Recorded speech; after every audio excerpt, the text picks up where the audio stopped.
Ladies and gentlemen, my name is Ben, and in this episode of the Smoking Hot Confessions BBQ podcast, we're talking with a pitmaster who recently made a $5,001 pitch to Amazon.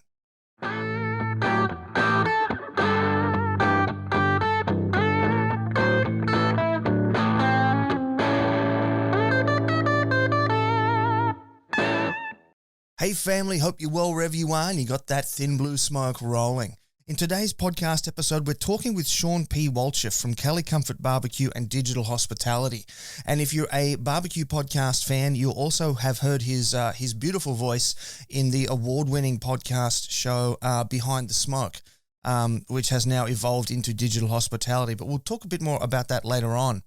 First of all, I've got a couple of announcements that I just need to run by you. The first is that winter is officially here now. So we've got a current run of hoodies and beanies is almost out. So if you haven't got one yet, make sure you jump on over to smokinghotconfessions.com/shop. Do check that out and grab yourself one of them. Next, coming up in just over a month is BarbieCon. It's the world's first virtual barbecue conference that we're doing, and it's going to be absolutely fantastic. It's going to be great fun. 2 days. Saturday, we're going to be jumping into different pitmasters' backyards from around the country, teaching you how to cook all those beautiful barbecue things that you like to do.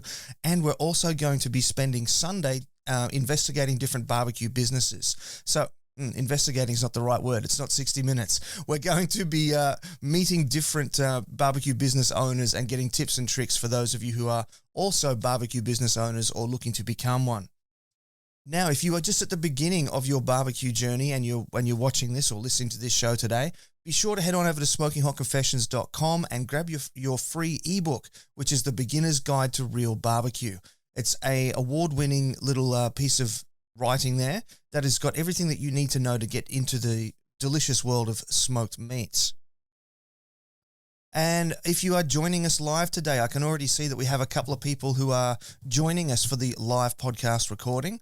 We've got Chad here saying, early one, Benno. Yes, I know. Chad knows me well. He knows I don't really do early mornings, but we've got a great international guest today. So that's why we're up and early this morning. Anthony as well. Good morning, mate. Good to see you here. We record these podcasts live in the Smoking Hot Confessions barbecue community on Facebook, and then we take them down, edit them, and then republish them at a later date. So if you'd like to be part of the live podcasting process, you can see people are leaving comments. We're going to get some questions later on for people to put to Shawn in the third segment. So if you want to be a part of the show, you can do that by joining the Smoking Hot Confessions barbecue community over on Facebook. Now, if you are watching this later on YouTube, do give us a subscribe, a thumbs up, and hit that little notification bell. If you're on Facebook, it's the likes, the comments, and the shares. We're all about the shares in particular, and do make sure you follow us as well. And if you're watching on IGTV, we love those cute little love hearts, and give us a follow. And of course, if you're listening on a podcasting app, it's a 5-star rating and review. Really helps us out, helps us push us up the charts. We were recently as high as number 6 in the US podcast charts for food. So that's pretty huge for a little podcast out of Australia to achieve that. And that's all because of the support and love that you've been showing us over on Apple Podcasts there. So thank you very much for that. Okay, now back to Shawn. So, wow, this guy is just incredible. He's the very definition of a barbecue entrepreneur. I mean, you name it, he's doing it in terms of the barbecue industry. So he's got Cali Comfort BBQ, which is a barbecue joint and sort of sports bar combination. He had the Behind the Smoke BBQ podcast show, which has now evolved into Digital Hospitality, which is a fascinating story.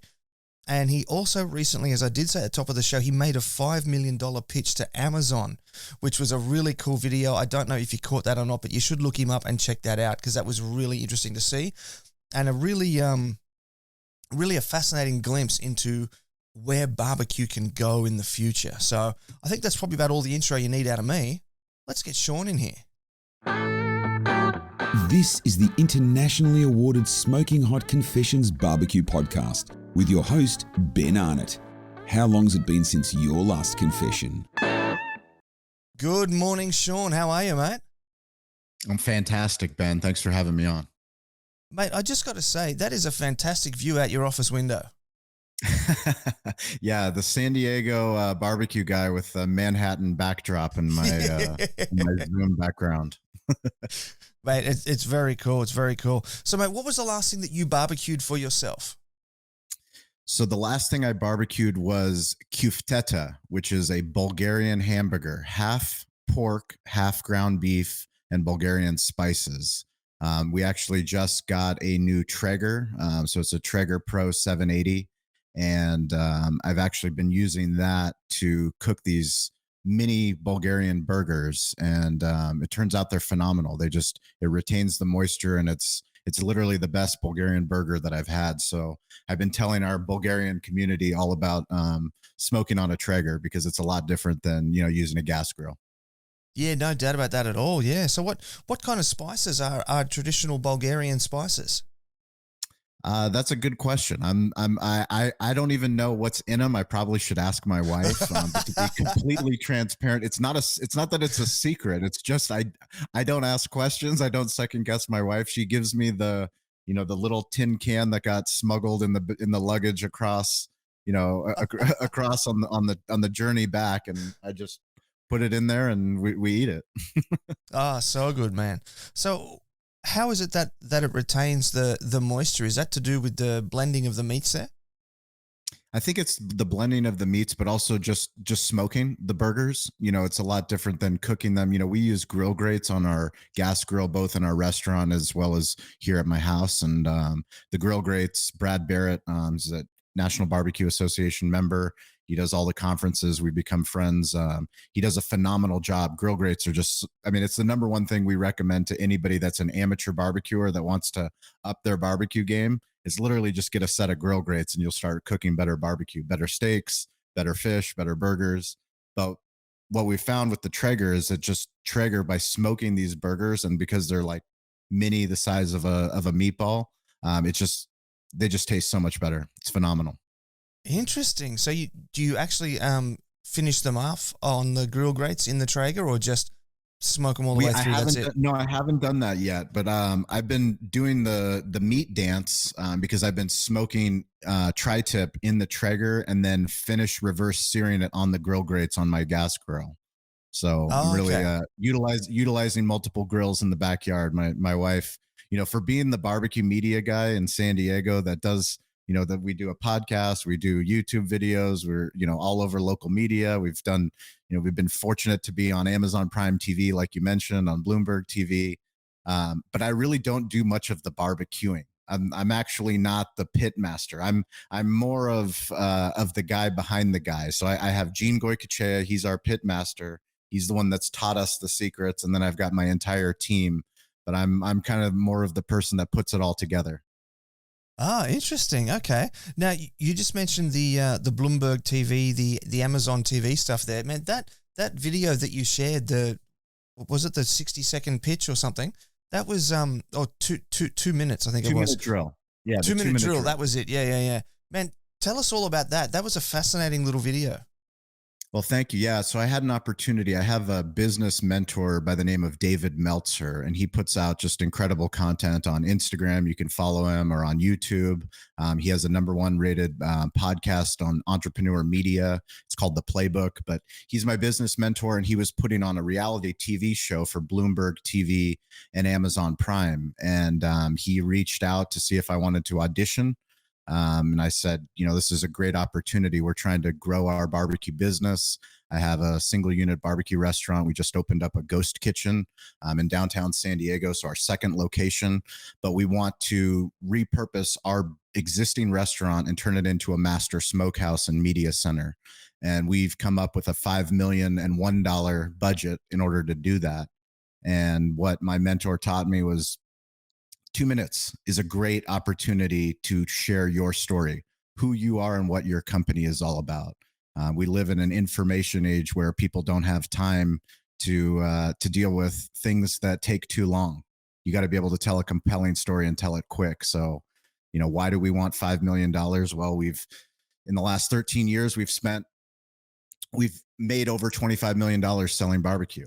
Wow. $25 million in 13 years in the location, the toughest location in San Diego, opening at the Great Recession and growing a business, growing a barbecue podcast. business podcasts, doing all kinds of different things. It's put us in a great position to have opportunities like that. I mean, we were recently featured in Entrepreneur magazine, Inc. magazine, just kind of stuff that as a single unit barbecue restaurant, you don't dream of doing. And when they happen, you kind of have to pinch yourself and go, is this really happening? And my 3-year-old son and my 1-year-old daughter, to see, us going on Amazon Prime TV, and we can scroll through and it's, episode 8, and like, is that daddy? Like, what's daddy doing over there? Yeah, I can just imagine that they're scrolling through and they're sort of, seeing all the different kids' cartoons, Happy the Unicorn, Moana, and all this sort of Moana, stuff. And then, Frozen. Yeah. They're like, Moana, Frozen, Daddy. Yeah. Like, Daddy, we've seen enough of Daddy. Put Moana back up on there. Yeah. So what kind of practice and preparation went into getting ready for that show? So the cool thing about David Meltzer is he puts out content, and he doesn't, it's all free. So, from his book, from his podcast, from his YouTube show, he puts on a live training. He basically gives away the secrets of, how to put on a 2-minute drill. He works with venture capitalists, he works with entrepreneurs all the time. So he's telling you exactly what you need to do to refine your pitch, to work on your credibility. Sometimes people have a hard time talking about themselves and the accomplishments that they've made. But when you have 2 minutes, you don't have a lot of time. So, what I broke it down in my pitch was, the smart people, they say you should invest in the jockey and not just the horse. So in horse racing, you're investing, you're like, I'm picking that horse because of that jockey. Well, I broke it down to, I'm this person in 1 minute. Who is Shawn? This is who I am in 1 minute. And then who is the jockey? And the jockey, who is the horse? The horse is Cali BBQ Media. And this is, our master smokehouse. This is why we want $5 million. We want to open up 10 micro ghost kitchen locations based off of search results, not based off of real estate. We plan on doing this much volume. And that's where we've never been more excited to be exactly where we are. You and I, we met over the phone at the National Barbecue Association. You were winning the award for audio podcast. I think you got 3rd place, something like that. I don't remember exactly what it was, but I was there. You were on the phone. Greg Rempe from Barbecue Central show was at Fort Worth. Stover Harger, who's now my producer and was part of Best Barbecue Show, he was there. Like, we live in this most exciting time where we can share ideas about Bulgarian barbecue, San Diego barbecue, Texas barbecue, Australian barbecue, New Zealand barbecue, and you build a community. We can all share ideas, and it's just super exciting. Yeah. So one thing about this pitch that I was fascinated about was the "and one," because you kept pointing out during the video it was $5 million and one. So why and one?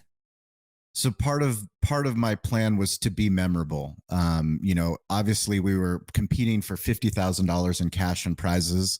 That was an opportunity that I had. Somebody else that was on the show that same episode, he won.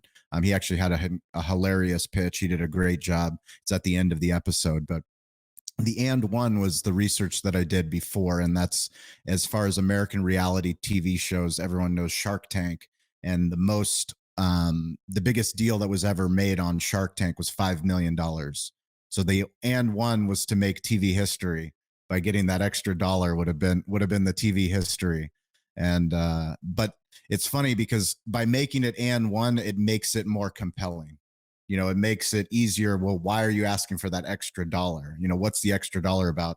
But then they remember it's the barbecue media guy. And it gets back to storytelling, so the $1 was an extra ask that I think was worth it.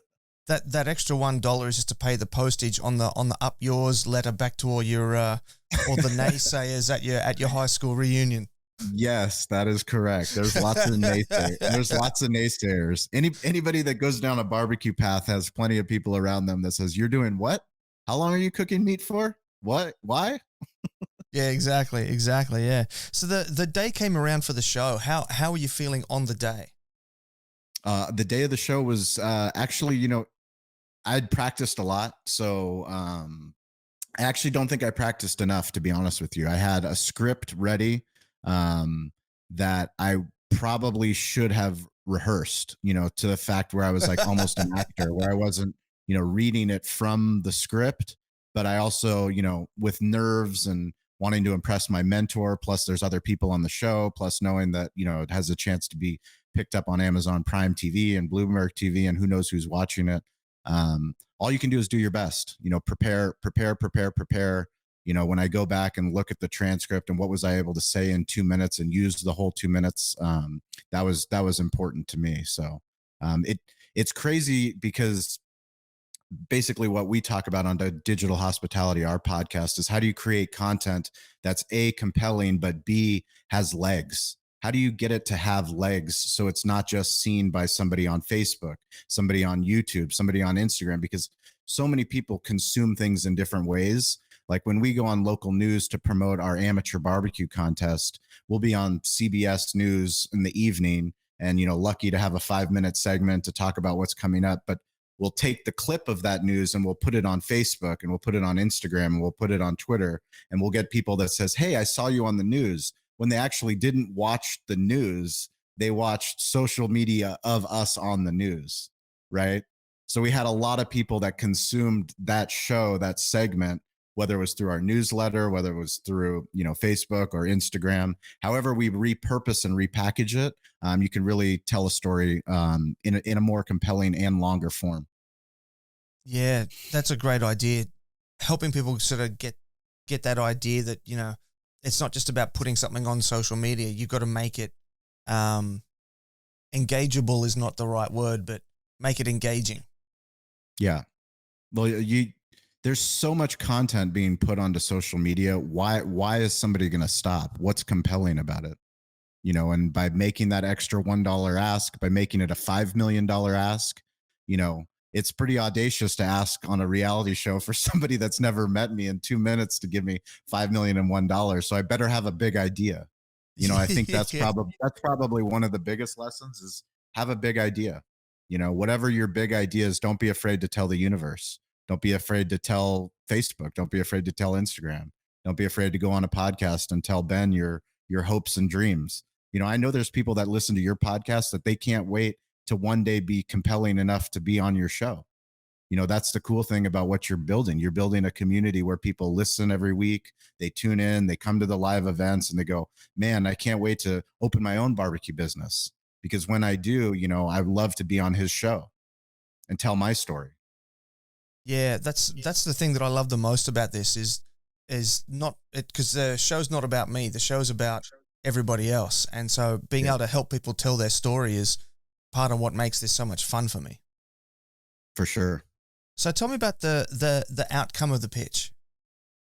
The outcome of the pitch was better than I expected. We didn't win. I didn't win the $50,000. I didn't get, any investment from it, but I've gotten what's more important is attention, attention on the idea and opening up, because by sharing what typically most business owners don't share, our business plan, by sharing it on media and through social media, we're finding more people that work with us, that work for us, that have become essentially buying into our big idea. So I have people that, let's say they work at Toast, which is our point of sale company, or they work at Yelp, which is one of our, technology partners, or any of these people that work for us. Now they know, what do I want? I want to fix my restaurant. I want to build a master smokehouse. I want to build a media center. I want to open up 10 micro locations in San Diego County. So they're out there and they're thinking about what I've said. So now they're part of my team and they go, hey, I just saw this restaurant that closed. Why don't you go and check that out? Got a project you'd like to work on with the SHC team? Shoot Ben an email on ben@smokinghotconfessions.com and let's have a conversation. Alrighty, so let's jump into the way back machine now, and because we've been talking about what you've been doing most recently, let's go right back to the start. How did you get into barbecue, and how did you sort of found Cali Comfort BBQ? Tell us that story. Sure. So we opened in 2008 in a part of San Diego that was an underserved community. So most people said that we shouldn't open there. They tell you location, location, location. We opened up it used to be a popular breakfast place, but we added a sports bar and a dinner service. We weren't really doing barbecue when we opened in 2008. It wasn't until we started doing a lot of community events, charity events for local sports teams, youth sports teams, helping people with soccer teams, baseball teams, football teams raise money because they couldn't pay for entry fees or pay for uniforms. We started doing so many of them that we're like, there's got to be a better way for us to raise more money and make a bigger impact. And we said, why don't we do an annual event and invite other business owners to come and help us? So we threw around some ideas with the coaches and the people we were working with, and they said, well, why don't we do an amateur barbecue event? Like amateur barbecue contest. Sounds great. Okay. Well, who knows how to do that? Nobody. I'm like, okay, great. Well, this is a great idea. Everyone wants to participate in it, but no one knows how to do it. So I reached out to Kansas City Barbecue Society and asked them if there was anybody locally in San Diego that could help us, come up with contest rules and how exactly does this whole thing work. I called 3 people and only one of them called me back, and that was Gene Goycochea. He not only called me back, but he said, if you're doing it for charity and you're trying to help kids out, I'll come and help you. And he helped me that first year put on that first amateur barbecue contest. And, it went so well. People were so excited. We raised a bunch of money for local sports youth teams. He said, if you want to learn how to do barbecue the right way and add it to your menu, I can teach you. And wow. that sound very compelling to me. So, I said, yes, absolutely. He goes, well, would you like to, I'm not using my smoker anymore, my old hickory pit. Would you like to come and, have that here? And I said, absolutely. So that was the beginning of our barbecue journey. And once we started doing barbecue and learning the low and slow craft of, how do you do it the right way? How do you cook brisket properly? And how do you cook pork butts and cooking ribs for 6 hours and, slow smoking tri-tip and then reverse searing? And how do you do all these things and add it to your menu? Once we started doing that, we go, this is who we are. This is our point of differentiation. This makes us different than anybody else. And this is what will get people from all over San Diego County to come and enjoy sports, but also enjoy great barbecue. So we went all in and we became Cali Comfort BBQ in 2010. And then, ever since then, it's just been a low and slow journey of, we're 13 years later and now we have one ghost kitchen location. We want to open up another 9 locations. We're repurposing our main dining area. We seat 250 people in our restaurant. We're going to bring that down to less than 100. And we're going to build a master smokehouse and media center with probably 8 old hickory pits. And we want to invite people from all over the world to come and see what we've built because we think they can build it where they're located. I mean, I was just on the phone with Deuce Raymond of Sweet Baby Ray's Barbecue. Right. They have a barbecue. Obviously, everyone knows Sweet Baby Ray's barbecue sauce. Same family, Deuce Raymond, National Barbecue Association members. But he has a barbecue restaurant and a catering business. But we share the same talks, the same ideas, the same things that we're saying here. I want him to build a master smokehouse in Chicago and open up, micro ghost kitchen locations. Friendly Ghost is what we call them. It's a friendly ghost because we share the story that the barbecue is getting smoked in one location and then brought to these micro locations. So we're not actually putting smokers at all these little locations, which helps the economics. We can get into much smaller footprints, much smaller startup costs for those additional locations. Yeah, right. I was going to ask about what a ghost kitchen was, but that's a pretty good explanation right there. You said that you opened in. So ghost kitchens, no on-premise dining. So there's no dining room. It's takeout, it's pickup and delivery only. Oh, okay. Right. Yeah. So you just need some holders and some warmers, and that'd be about it. Correct. Sounds perfect for a post-2020 world. Yes. Now, $25 million in 13 years is pretty huge. What do you sort of put that success down to? I think so much of it has to do with having a good team. I mean, I've got an incredible general manager, business partner, Eric Olofsson. He's been with me since we opened up. Gene Goycochea, our pitmaster. I mean, my wife, she's, since we've had the kids, she hasn't been working directly in the business, but she supports me in everything that we do, from a barbecue media standpoint. And, without great people, there's no community. We have to have great people, and I can't scale the business. I can't, I'm not the one there putting ribs on the smoker today and pulling brisket off this morning. I've got great people that can do that and that understand every person that comes into the restaurant is a VIP. That is a VIP customer. That is somebody that, they're an influencer in their own right. They don't have to have a 500,000 Instagram followers. They're an influencer in their family. They're an influencer in their community, influencer in their church, whoever they are. If we make a memorable moment for them, they're going to go and tell other people about it. And that's how we've been able to grow our business. Yeah, right. That's an interesting sort of mindset shift, sort of going from the traditional, the customer's always right kind of perspective to the customer is an influencer. That's an interesting concept. Is that a Shawn original? I don't think anything that I do is original. It's all taken from people that are much smarter and much more well-versed. It's just a matter of, it goes back to communication. I have so many incredible mentors, some that I've never met, authors of books, Simon Sinek, Seth Godin, Danny Meyer from Hospitality, Union Square Hospitality and Shake Shack. All of these ideas, Gary Vaynerchuk, who is Vayner Media. Like I said, David Meltzer, so many people, my grandfather, so many people have influenced me in ways that, I'm every single day I have to be a student, as much as it always, it's crazy when I hear people that say you're a digital marketing expert or social media. It's like, no, I'm not. I don't know. Like, I've just been doing it because we would go out of business if we didn't do it. Like, literally, if we didn't claim our Yelp page, if we didn't claim our Google page, if we didn't learn how to run our website, like, we would have gone out of business. So it was a survival skill that now we turned marketing into media. So we learned how to tell our story, to tell who we are, what our brand is. But then now we can tell other people's story because we've learned those skills along the way. Yeah, beautiful. Now, you've just mentioned media there again. You did say before that you were putting a media center into Cali Comfort BBQ. Is that like going to be a podcast studio type thing? Absolutely. Podcasting, live events, live streaming, cooking classes, basically everything that we do, we want to share what we're doing. Not because we think that it's right, but we think that somebody else can learn from it. We've learned so much along the way from resources like restaurantowner.com.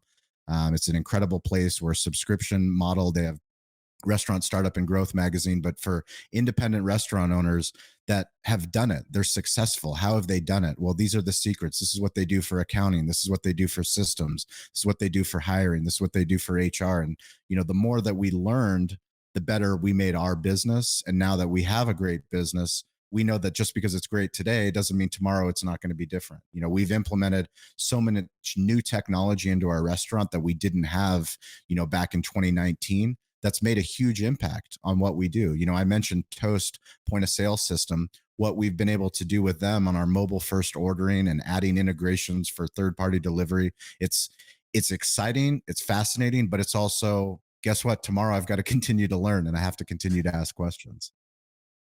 Okay, so speaking of media and the work that you do in that, you started out with Behind the Smoke podcast before it evolved into digital hospitality. Tell us the story of how Behind the Smoke came about, and then we'll get into digital hospitality and what you're doing with it now. Sure. So, back, 2016, 2017, Derek Marso owns Valley Farm Market. He was the first person that I reached out to for our amateur barbecue contest to be a sponsor. I knew that I needed other business owners in the area. And I said, this is what we're trying to do to raise money for local youth sports. Would you be willing to sponsor? And he said, yeah, I'll sponsor all the barbecue meets. So, he stepped up in a way that no other business had. And that was the beginning of our friendship. And from that, we put on that amateur barbecue event, that Spring Valley amateur barbecue event. We've done it for 10 years now. Then we rolled that into a professional barbecue contest at the Del Mar Thoroughbred Club. So a beautiful Del Mar where Bing Crosby, beautiful horse track, about 100 yards from the Pacific Ocean. This beautiful place, but we put on a professional Kansas City Barbecue Society event with 50 barbecue teams, $15,000 in cash and prizes. And we did that for 4 years. So we had this incredible barbecue relationship, barbecue brotherhood, if you will, of putting on, not just participating, because we would participate, but we'd invite other local barbecue restaurants and caterers to come and also promote what we call the West Coast barbecue movement. And then through this podcast, we said, well, why don't we start interviewing people that we know in business, people that we know in marketing, people that we know in media, to start sharing what they do. And we built a studio above his butcher shop and called it Behind the Smoke. So that was the evolution of Behind the Smoke. It was basically talking about the things that they don't teach you in business school. The first 50 episodes or so, we started with a voicemail from my former business partner, which is very vulgar, very vulgar. You're laughing. He was not happy. No, he was not happy with me. Not happy with me at all. But yeah, those first 50 episodes, we lead with this, 2-minute voicemail of a former business partner yelling and screaming and telling me I don't know what I'm doing and I've never worked a day in my life. But we wanted to set the tone for the podcast to let people know that not all business is glamorous. When you go to a barbecue restaurant and it's full with people eating and drinking, you think, wow, these people must be crushing it. They must be making so much money. Little do you know that, a profitable independent restaurant, they're lucky to make 4 to 6 pennies on a dollar. That's a tight ship. And, we wanted to start sharing some of those stories, some of the things that we had done wrong and some of the things we did right, but not just about us. It was about who else were we talking to? And once we started having more conversations with other business owners, not just in barbecue, not just who own butcher shops or grocery stores, but just any kind of business, we realized there were themes in business that, they're universal themes. And it wasn't just San Diego. It wasn't just California. They were all over the world. It didn't matter what business you were in. The internet and how much things have changed with the smartphone and the technologies that we have, it's impacting everybody. Yeah, it's incredible. Some people, I just went to a festival, Meet in the Dilly Festival last weekend, and people were kind of looking at what I was doing with an iPhone. And they're saying, do you seriously just use an iPhone? I was like, yeah, this is wild. The things I can do with this is just incredible. So yeah, that's interesting to see how technology is kind of paving the way for the future. Now, so 2018, we were just talking about before, was when we first met through Instagram. And then 2019, you and Derek took out the #1 prize for barbecue audio series. Tell us what that was like. Incredible, incredibly humbling, like to be in a position where you're sharing the story of your village. I talk about this a lot. It's everybody has a village and everybody has a story and everyone likes to be the mayor of their own village.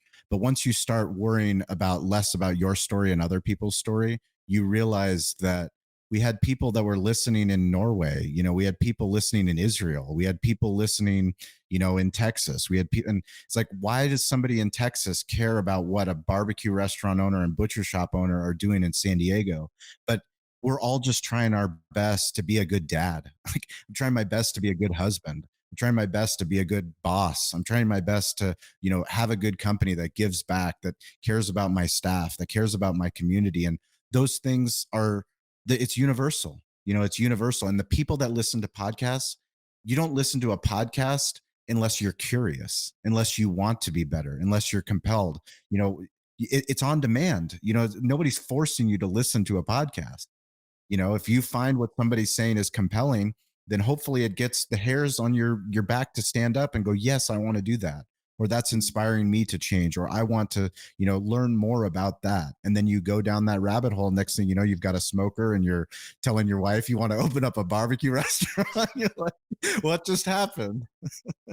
Yeah, it starts off with a little stainless steel smoker box to put in the gas grill just to see if you like it. And then the next thing you know, there's a dozen barbecues across the backyard and a trailer smoker in the driveway. That's correct. It happens very quickly. So you won that award. Your very next episode was your 100th episode where you talked about winning that award, and then you guys wrapped up the show. Yes. What was that? Was that just like the ultimate mic drop and walk off stage? What was that? Yes, it was a mic drop. It was a walk-off stage. There was a lot of things going on, both for Derek personally and myself personally. We were working on opening up a second location for Derek. His Valley Farm Market. They were going to be opening in La Jolla. And at that time, I was going to be a business partner with him. But really towards the end of the podcast and towards the end of that relationship, what both he and I figured out was that our relationship is much better when he's working for his brand and I'm working on my brand. And then we're complementing each other through media, through barbecue events. And, it was tough, to be frankly honest with you guys, is like, it was very difficult because, we spent a lot of time going down what was that partnership going to look like, opening up another store. And ultimately what we decided was I was going to take the RSS feed for Behind the Smoke and start my own show. And then he was going to focus on opening up that butcher shop. And, we've become closer friends because of it. I think, and I'm very happy that, we were able to not get to the point where, we had to burn a bridge. It was something that we believe a rising tide lifts all ships. And sometimes those ships are better when they're steered by their own captains. Sometimes it's better to combine ships, but there was a lot of lessons that had to go on there. And now the show that we have, which is Digital Hospitality, is something that I'm truly passionate about. I mean, I still have barbecue restaurant owners on. I still have people that are in barbecue media, people. You're going to be on the show. I haven't even asked you yet, but I've already booked you. So we're going to I'm going to get the surprise. I'm going to get the smoking hot confession story and all the everything that's happening on the Australia and New Zealand scene. Because I admire what you do, Ben. Like this, I know how much work it is, and I know that it's a craft. As much as you care about barbecue, you have to care about podcasting. You have to care about video content, audio content, graphic images. How do I make cool swag that people want to buy? And yet, I mean, the hoodie and the hats, those are beautiful. Like seeing people rock that at a place, like that's building community. That's getting people excited. That stuff is exciting for me. And now with Digital Hospitality, I can continue to pursue my thesis, which is I want to have a conversation with whoever I feel is compelling. And I have a responsibility to my listeners that if I care about something, I'm only going to bring people on that's going to make them better, that's going to make them think differently, that's making a question. How do we do business differently? How do we market better? How are we better storytellers? And I know if I'm learning, then the people listening to the show are learning. Yeah, that's beautiful. Yeah. So when you said that you took over the RSS feed, does that mean that all the Behind the Smoke episodes are still available under the Digital Hospitality podcast? Absolutely. That was so important. That was so important that, I've seen it happen too many times where people try to erase content, and that's just never who Derek and I are. Derek and I were very purposeful in knowing that whatever content we put out there was available to anybody at any time, because there's so many lessons and stories in there that yes, sometimes it was relevant to, that certain time period, but what people talked about, about opening up their first barbecue restaurant or, going from working at farmers markets to adding more farmers markets, like all of those things are compelling. How do you start a barbecue sauce company? Having Deuce Raymond, we had Mike Mills and Amy Mills. Unfortunately, Mike Mills of 17th Street Barbecue passed away, but we got to spend an hour at Fort Worth recording an episode with Mike Mills and Amy Mills, dad, daughter. And they were such an inspiration to our barbecue restaurant, to putting on our amateur barbecue contest. And they were so gracious with their time. Him telling us about serving Air Force One and barbecue and all these incredible things. They helped open up Blue Smoke for Danny Meyer, so all these incredible stories. Like it was so important to us that we made sure that audio was always available, the video was always available, and the blog content was always available. Yeah, that's great. I know that there'll be quite a few listeners that are going to be wanting to check out some of that as well. Now, just something that just flashed through my memory now. Did you interview Mia Khalifa? Was that you? Was Stover. Stover interviewed Mia Khalifa. Yes, we interviewed Lisa Ann. I interviewed Lisa Ann on our podcast. That's what it was. Yeah. So that's a different take. That's a different take on barbecue porn.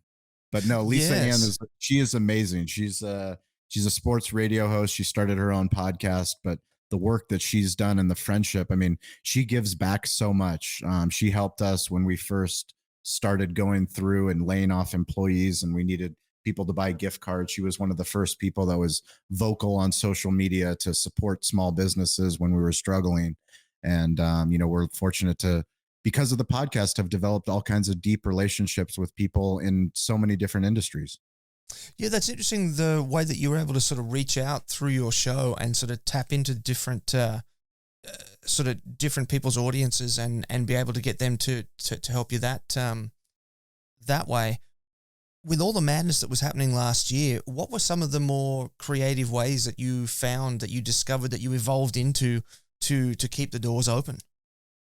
Yeah, I mean, one of the most difficult things was laying off 29 employees, 29 people that we consider family. It was the Wow.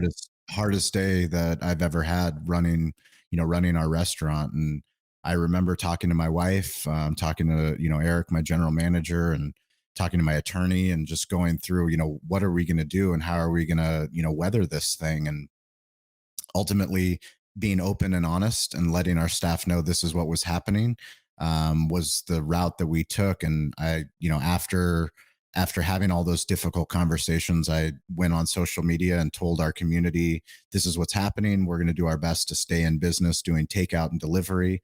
We could really use your support. If you can buy gift cards and come out and buy takeout, we're going to be, having as much safe precautions as we can to keep everybody that's working here safe, but also keep the community safe. And we were fortunate that we did that. And by doing that and by leaning in, a lot of people talk about pivoting in a difficult year. We went all in on digital. We figured out what are we doing well and what can we do better. And what we found is that if we focus on our point of sale system and our mobile first website, how do we make it easier for people to buy barbecue with a click of a button? Once they're on their Android phone or their iPhone, or once they ask Alexa to buy barbecue, how can we make it as easy as possible? And by switching to Toast, which is our point of sale system, they've just made it so much easier on us to update photos on the back end, to optimize, to get email addresses from people that have bought the barbecue, to bring them into a rewards program that's all digital. And it's just been super exciting, where we're 3 times more profitable as a digital restaurant than we ever were as a full service restaurant. So 3 Wow. times more profitable. So before we were doing 3.3 million in sales, and then now during it's half of those sales, but 3 times more profitable. So, really, as we open up, it's how do we use technology and how do we use what we call digital hospitality? Literally, the name of our show is our thesis, that it's not just for restaurants, it's not just for barbecue. It's how does a small business or any business understand that the person in real life, we care so much about hospitality. We care so much about taking care of that person that walks into our restaurant that doesn't get ignored. But there's a digital customer too, and that digital customer can't be ignored. If somebody writes something on Yelp, they need to be responded to. If they write something on Google, they need to be, if they write something in the Facebook comment feed, if they send an email to you, how responsive are you? That's going to set you apart from every other business. You're listening to the internationally awarded Smoking Hot Confessions podcast with massive barbecue nerd Ben Arnott. Alrighty, so now we're up to segment 3 of the show, and this is the part of the show where our guests give a lesson for the listeners and the viewers. And today you're going to talk about ghost kitchens and pitching, which is very important for all assets of business is the pitch. So I'm going to throw it over to you now, and you can sort of share some wisdom with us, and I'll just ask some questions along the way. Sure. So I think, one of the most important things about ghost kitchens is understanding the opportunity. So there's so much opportunity coming for the food entrepreneur. And if you're listening to the show, you care about barbecue, you're participating in barbecue events, but how do you get your barbecue in more locations? How do you build barbecue sales? And what a ghost kitchen is, it's a location that doesn't have to be a traditional barbecue restaurant location. So it doesn't have to be whatever your typical size is for seating 100 guests or 200 guests. It can be a much smaller footprint based off of wherever you live. So if you live in a city or if you live in a rural area, it's how do you cook a lot of barbecue in one spot, but then distribute it on a daily basis so that it's always fresh into a smaller hyper local location. Whether that location's driven by sports, whether it's driven by entertainment, whether it's driven by tourism, there are places. How do you get great barbecue to more people? There's all these incredible people all over the world, but how do you create one place where you make all the greatest barbecue, but then find smaller locations? That's what a ghost kitchen is. It's utilizing third-party delivery and pickup, but utilizing technology to get that to more people. And if anybody ever has any questions, I'm obviously available at any time. It's Shawn at CaliBBQ.media. We talk about this stuff. We live, eat, breathe this stuff. We have our first ghost kitchen location, which is in downtown San Diego. It's only 200 square feet. So it's a very tiny footprint, but we smoke everything at our master smokehouse location. We drive it. Steven, my catering manager, drives it daily. So once we sell out, we're out. But it's given us an opportunity that, food trucks, I'm sure, are popular in Australia just as they are here in the US. This is a different model because you actually anchor yourself into a location based off of search results. So it's not based off of, a typical location where you're going to have to pay high lease, high rent. This you can actually go into a brewery. You can go into a hotel. You can go into actually probably even another existing restaurant that might be open just for breakfast. So they're not using their kitchen in the nighttime, but you can come and start selling barbecue sandwiches, barbecue plates, barbecue catering out of their same location if you're willing to have that conversation. So, understanding what ghost kitchens are and what we say is a friendly ghost.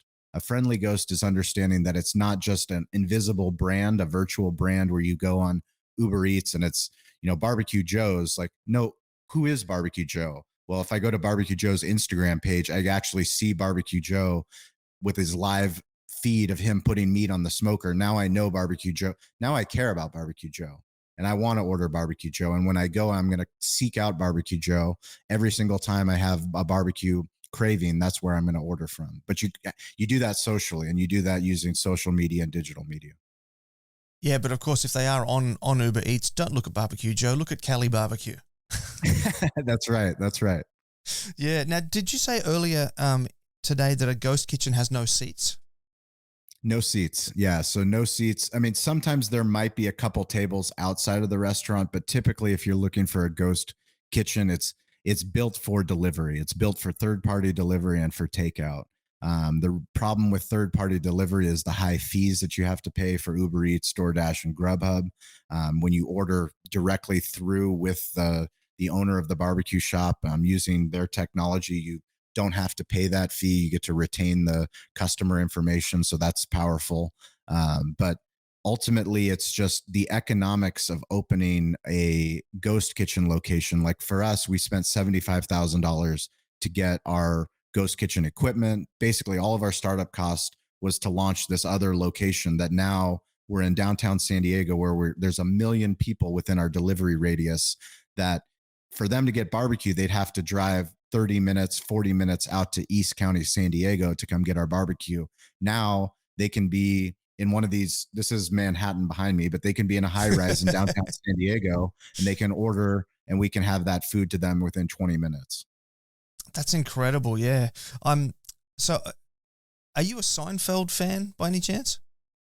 I love Jerry Seinfeld, but I'm more of I didn't follow the show like most people did. I became more a Jerry Seinfeld fan after the show and through his stand up and through all of his interviews that he's done. But I'm definitely a huge fan of his work.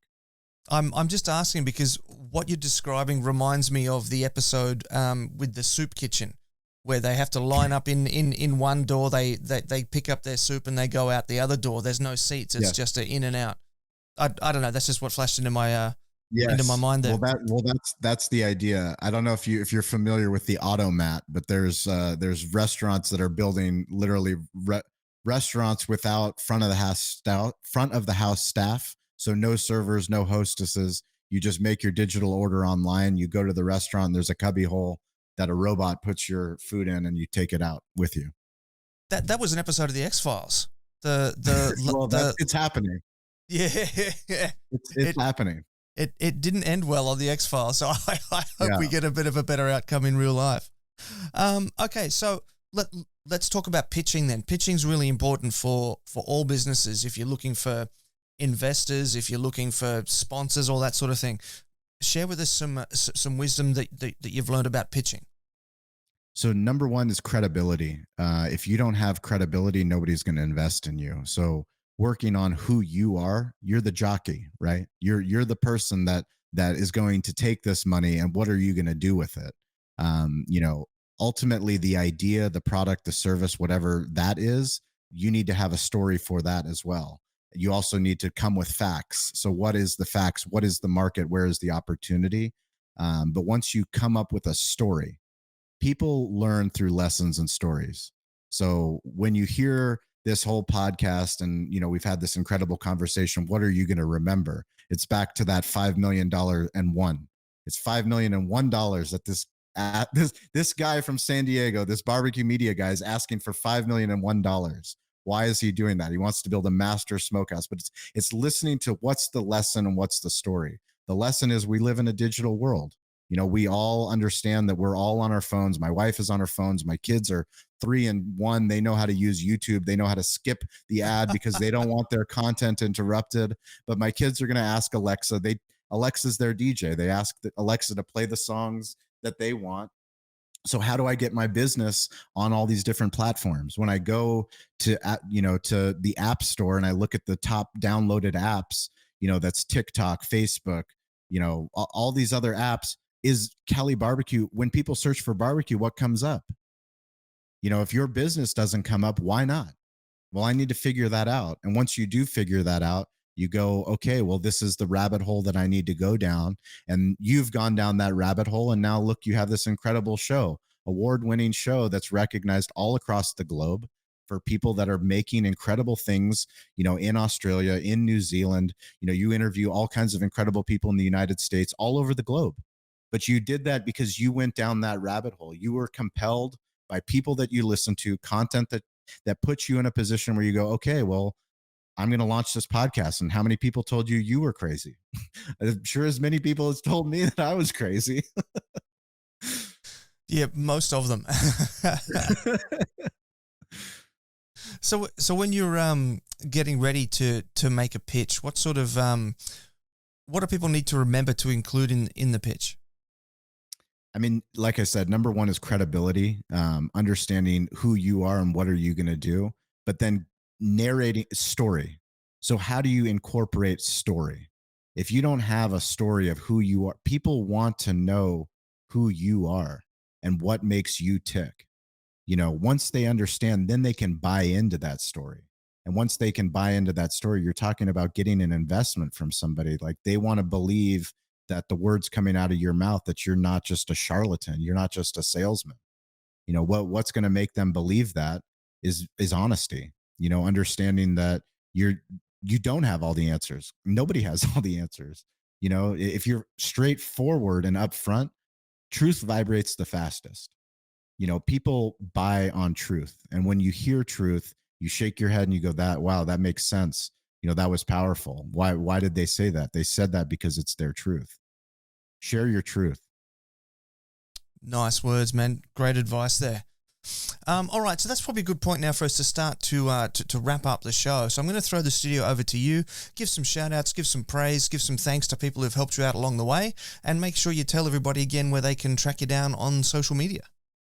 Absolutely. I mean, the biggest shout out is my wife. I mean, she is the person that, she shows up on videos. I share more than most people do about their, me being a dad, me, having a daughter, having a son. It's important for them to know how much they make an impact on me and they inspire me. It's my team, at Cali BBQ Media, Stover, my producer, Eric, my general manager, Gene, my pitmaster. All the incredible people that I've met, along the way, the people, the Mike Mills of the world, the Amy Mills. I mean, so many people that I've never met, but I follow them. I follow their content. I consume, 17th Street, the Sunday sermon. Every single Sunday they post what they post in their village, they post it online. And that's something that's inspiring for everybody. If you never know who you're going to inspire by sharing your content. And I think that's just something that we look forward to meeting anybody that listens to this podcast. If you come to San Diego, you get the full Smoking Hot Confessions tour. So you'll get a full tour of our master smokehouse and media center. And, we're all one community. We believe a rising tide lifts all ships, and people can reach out to me. It's at Shawn P Walchef, ShawnPWalchef, and that's on Instagram. Very active there, active on Twitter, active on LinkedIn, active on TikTok, and then we just joined Clubhouse. So Shawn P Walchef, and it's Cali BBQ Media. You can find digital hospitality on any podcast platform, but yeah, reach out if you want to hear about ghost kitchens, pitching, making embarrassing videos, all that good stuff. We're more than happy to make more connections. So if we want to watch a pitmaster do the floss, then we got to check you out on TikTok. I haven't made any flossing videos. I don't know how far my family is going to let me embarrass myself, but we'll see. We'll see. Yeah, my son has tried to teach me that, and I just can't do it at all. Not even close. Well, if anybody knows anyone in San Diego that loves barbecue and is looking for a job, we're always hiring. So there's another opportunity, a barbecue pitmaster apprentice. If there's a time to get started, we would love to have you and bring you in. So anybody in Southern California, let them know. Beautiful, mate. I will do. Look, man, I'm going to say thank you very much for your time. I realize that it's the evening now for you, so you've probably got your beautiful wife and children there waiting for dinner to have dinner with you. So I'm going to say thank you very much, and I look forward to catching up with you again soon. Well, we look forward to having you on Digital Hospitality, Ben. I appreciate everything that you and Bree do. You guys are amazing. Keep doing what you're doing and spreading the good word of barbecue all over the globe. And there you have it, family. That was Shawn P Walchef from so many places. You've seen him on Amazon TV. You've seen him with Behind the Smoke podcast and now Digital Hospitality. He's behind Cali Comfort BBQ as well. I mean, there's just so many different angles that this guy is working at in the barbecue scene, and it's incredible all the different evolutionary ways that he's come up with to expand and evolve his barbecue businesses. So that was really inspiring for me, and I'm sure that was for you as well. And if you are listening from America and you do want to go work at a barbecue shop and you think a barbecue pitmaster job is right for you, go hit him up. The man said he's hiring right now, so go check them out and see if you can pick up some work there. It would be a great place to work, I'm sure. All right, now just before I let you go, just to quickly hit you up with those reminders again. Barbicon is coming next month, so make sure you do get ready for that. We're going to be jumping around the country into different pitmasters' backyards and businesses' offices and sharing all the knowledge that we can about barbecue, both cooking and the business side of things. So that's going to be really cool. Grab your hoodies and your beanies, that merch that Shawn was talking about before. We are on our last winter run for this season, so make sure you grab some before they run out. The free ebook is available for you. The Beginner's Guide to Real Barbecue is available over on the website, smokinghotconfessions.com. Click around, a pop-up window is going to appear. Put your details in that and we'll shoot it out to you. Join us on the Smoking Hot Confessions barbecue community on Facebook if you'd like to be a part of these live recordings. And also, it's just a great place to hang out and just talk about barbecue. Very family friendly, and we leave all the guff at the door. So we're really good about keeping things under control there as well. Now, and of course, just one last reminder: do please give us all the thumbs up, the subscribes, the likes, the shares, the comments, the 5-star ratings and reviews, because it does all help us to get our message out there. And it helps promote us and helps us after we like to produce these shows for you. So that's a nice reciprocal way that we can help each other out. Anyway, that's about all the time we have for today. So until next time, take care of each other and keep on queuing. Thanks for listening to the Smoking Hot Confessions podcast. Head on over to smokinghotconfessions.com for recipes, tips, and Ben's own confessions.